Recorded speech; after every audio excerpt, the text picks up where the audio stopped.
So while this is the last session, and I see that we do have a little shorter duration, but I would like to request the audience, because challenges in upgradation, I'm sure, is a topic that all of you are facing in different spectrums, right? So if you have any questions, we would like to take it up during the course of the discussion.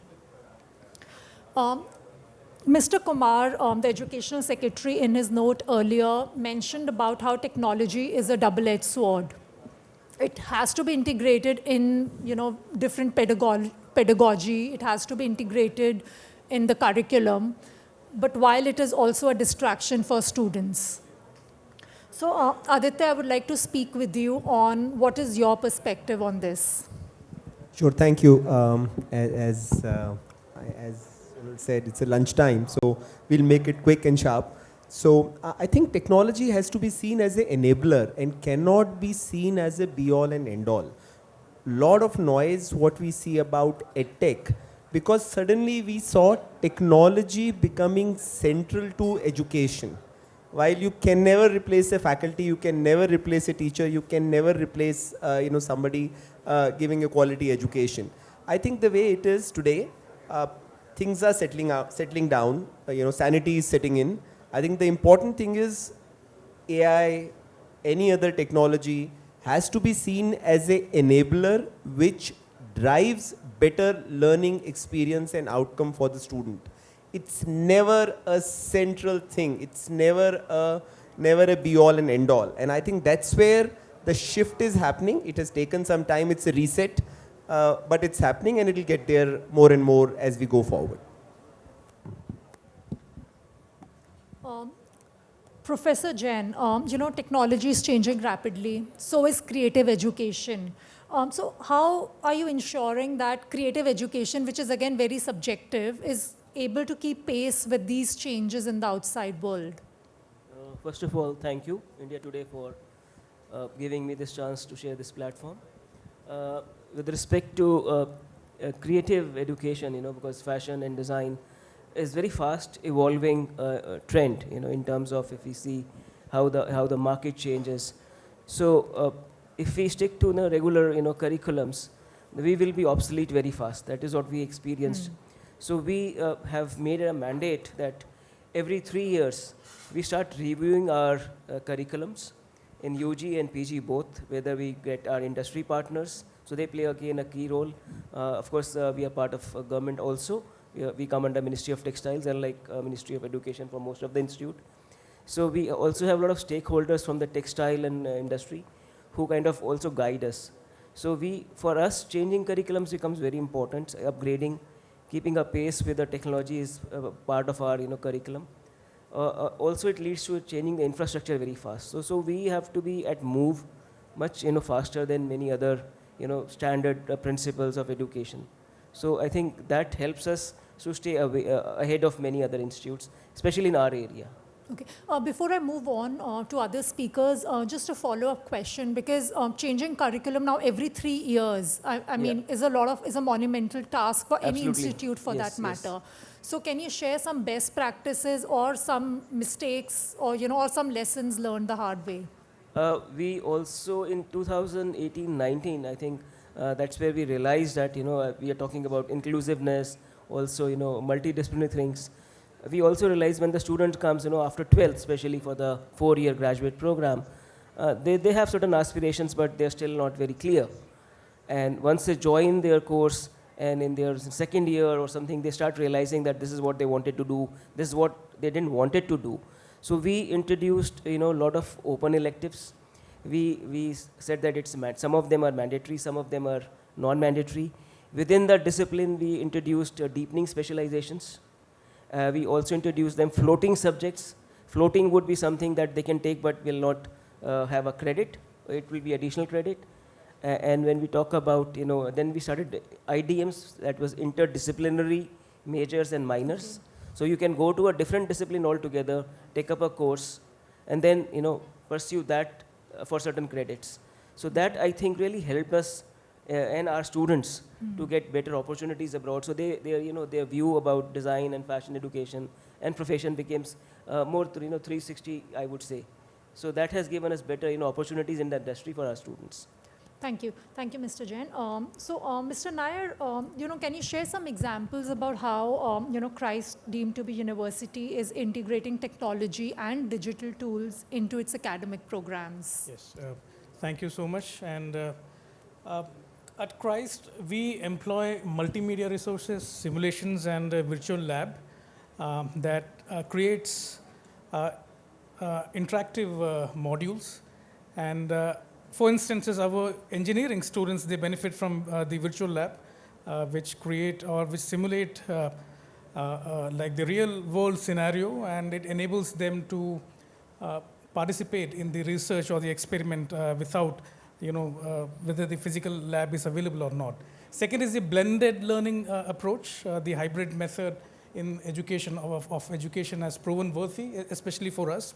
We have a campus in Ghaziabad, Delhi NCR region, and currently it is observing the hybrid model because of the Kavod Yatra travel restrictions.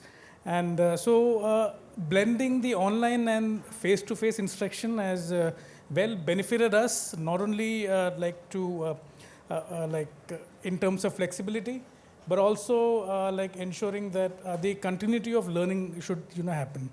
And then one of our main priority is the digital literacy among the faculty colleague, and for which at Christ we ensure that we have regular workshop for faculty members so that they should know the latest technological advancements and the teaching methodology. Interesting. Thanks. Mr. Pant, hospitality is a very high touch, stream, right? So how does this play out into your own curriculum and pedagogy? You mean the technology? At the institute, yes. Absolutely. For the conceptual knowledge, it is very hard to imagine teachers, going ahead without the Google classrooms and the Google Forms and other enabling things which are there. The technology is enabling that. But like somebody said that technology is a wonderful tool, if you can replace your assistants or somebody who is augmenting your capability or who is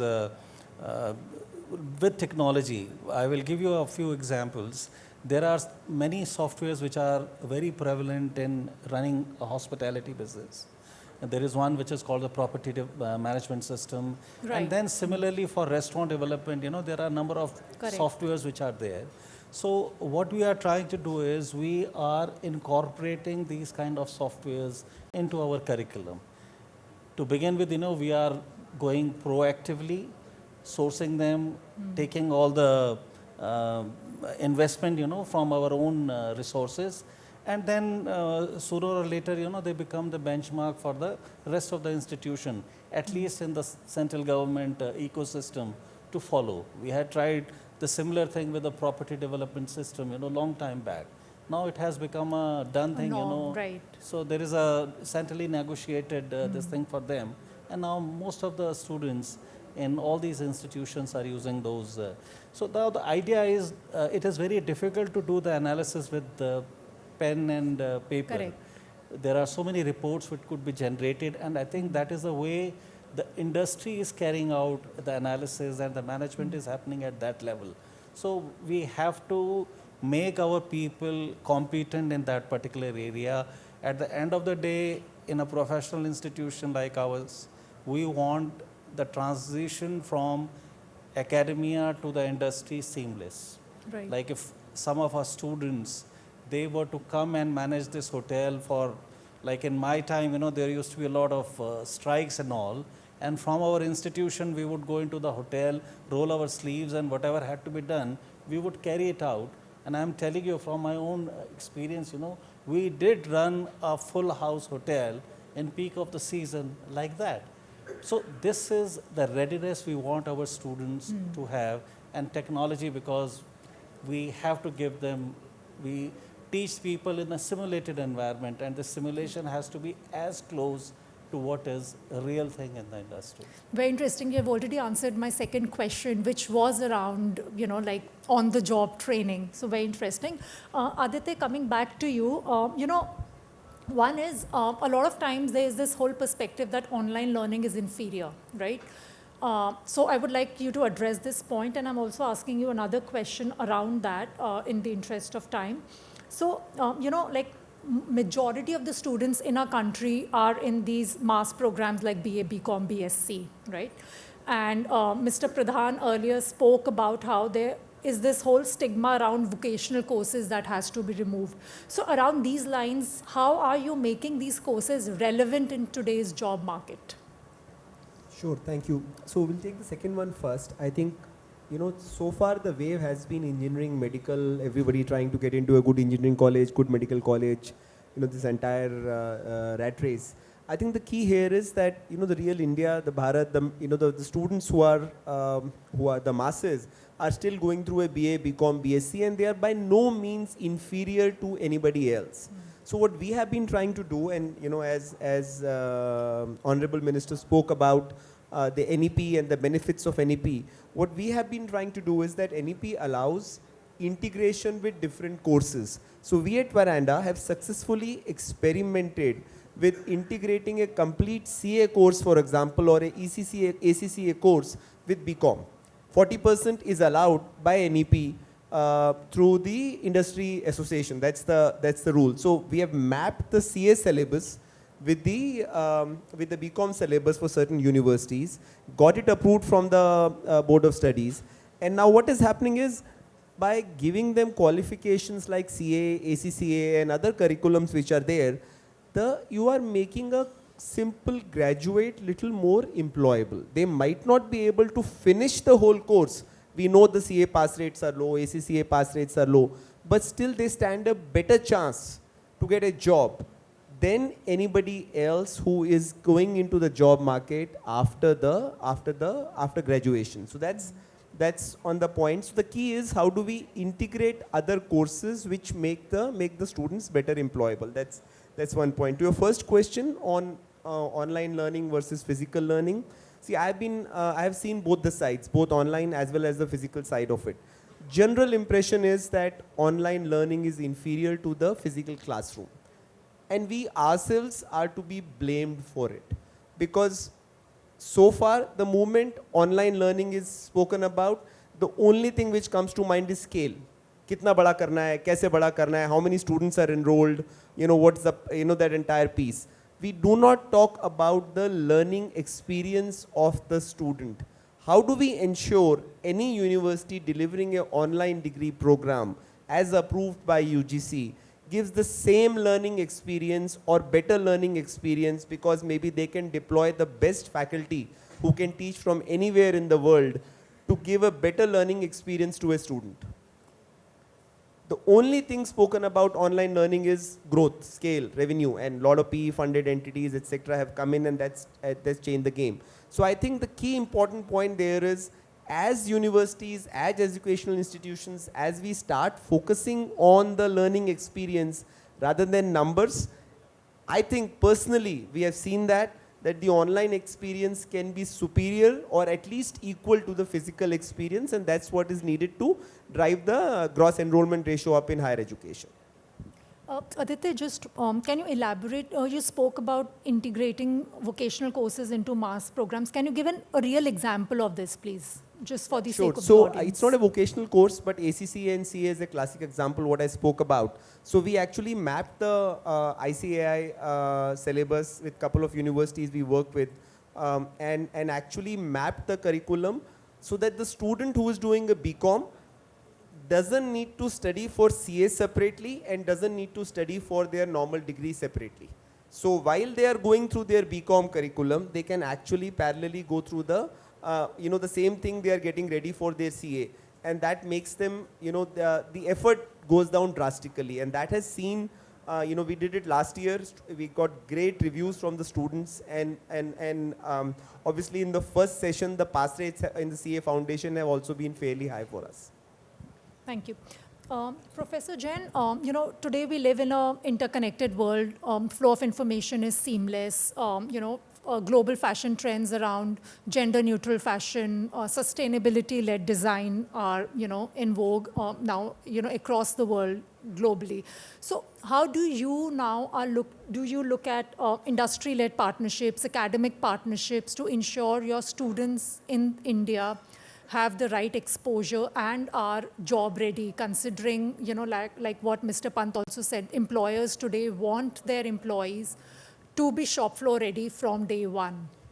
Uh, I must share with all of you that we are also giving equal importance to the traditional knowledge. When I say traditional knowledge means our students work with the handloom and handicraft sector. Okay. So it's an So integral part of sustainability, here you go. Yes, so that's where the sustainability, natural material, traditional skills and knowledge, it's like something that is probably, a weaver has never been to a technical school to learn, technology about handloom weaving, but he's been learning as a child, by observation, by realization, by the culture, So many of you would be happy to know that we not only teach design, integral part of our course is also, we have a management program, we have a technology program for 4 years, which talks about how fashion technology works. That means the machines Oh, wow, okay. that enables your creative ideas, how you have to implement them, and also the marketing and management of it. So we have 2 year, it's from last 30 years we have been running very successful marketing and management program at PG level. So all of them also go through this exercise of traditional knowledge, and when we do collaborations with the industry in India and abroad. So of course we have worked with Aditya Birla Group for many years, with Reliance, Arvind Mills, and recently we had even Zara came to us 2 months ago. So they wanted to have a collaboration with us in terms of internship, R&D projects related to the not only fashion but the lifestyle products also. So, and that also I think gives opportunity to our students as well as faculty. So that is how I think we are able to manage the sustainability with the modern times and with the future. Interesting, thank you. Mr. Pant, students today, so I'll not ask you about this question on job-ready candidates because you spoke about that, but you can please feel free to add if there's any other example. But flexibility today is very core, and it is an integral part of NEP as well, where students should be given the choice to study what they want, right? So how are you now, and hospitality is now a very vast subject. So how are you now, and a very traditionally taught one as well, right? Yes. So how are you integrating this into the curriculum? We are undertaking an exercise of revamping the entire curriculum, and the first cycle would be completing in 2026, because last year only, and what we have done is a lot of clubbing of the traditional subjects that we had in the curriculum. We have clubbed them, like cooking and food service and all, they have been clubbed together. Housekeeping and front office and other areas, even the hotel engineering, it has been clubbed together. And what has been done by doing so is there's a lot of time made available for learning things like stress management or practicing yoga or entrepreneurship or retail management, or a lot of multidisciplinary content is being brought into the mainstream curriculum. And I think the proof of the pudding is that it's not only the hospitality industry which is coming to our campuses now, because there are a lot of people in e-commerce, in consulting, who are coming to the hospitality campuses and hiring people from there. We sometimes feel very embarrassed to share our placement criteria, because we are not placing 1/3 of the students into the core hospitality businesses. So I think this is because of the value addition and the multidisciplinary content, or the learning which is happening. And one more important thing which is happening in our institution is the emphasis on soft skills, right? Because the finishing school kind of an environment is there, and I think that is something which is bringing a lot of recruiter to our campuses. Very interesting, because soft skills today, I mean, every employer today actually is looking for soft skills, because they say that technical skills can be given, not soft skills. You're absolutely so, right. On that note, Mr. Nair, how are universities like yours now bridging this gap between industry needs and academic training? So this is what we are doing, and we urge other universities also, wherein we need to regularly update our curriculum. And for that, what we do, well, we take continuous feedback from the industry experts.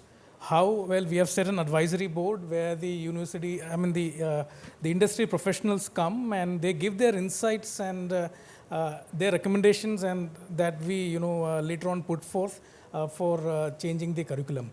And secondly, partnering with the other like companies who can help us with the internships for our students, where they have first-hand like experience. And we call the industry experts to our campus for the guest lectures and a lot of workshops also, so that the students can understand what is happening, the trends in the industry.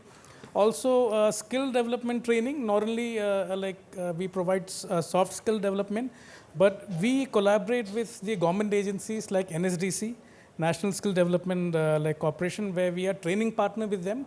And we are providing the skill-based courses for our students also, and they benefit in the credit system also. And and once the students complete the courses directly from government via NSDC, they are getting credit paid by the government. And faculty internship is a must at Christ, where we encourage our faculty members to do internship or sabbaticals and go back to the industry setting. Okay. And have first-hand experience, and they should come back in classroom and reflect to our so students. You ensure your faculty is also job ready. Absolutely. Very interesting. Okay, so are there any questions very quickly? Any questions for the speakers here?